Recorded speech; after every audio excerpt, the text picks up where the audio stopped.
প্রমাণিত হয়নি এমন মামলা ও চলমান তদন্ত নিষ্পত্তির শর্তে আবারও শ্রমবাজার খুলে দেওয়ার কথা বলেছে মালয়েশিয়া।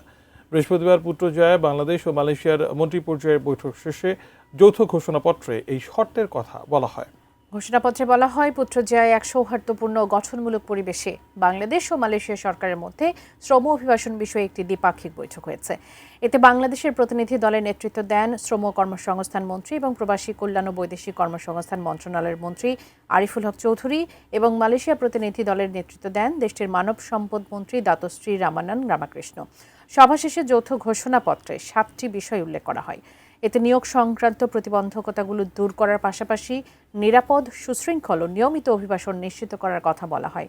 দুপক্ষ মালয়েশিয়ার খাতভিত্তিক চাহিদার উপর নির্ভর করে বাংলাদেশি কর্মীদের জন্য শ্রম বাজার আবার খোলার প্রক্রিয়া দ্রুত বাস্তবায়ন করবে বলেও জানানো হয়। এছাড়া শ্রমিক নিয়োগে মানব পাচার সংক্রান্ত চলমান মামলাগুলো নিয়ে উদ্বেগ প্রকাশ করেছে দুই পক্ষ।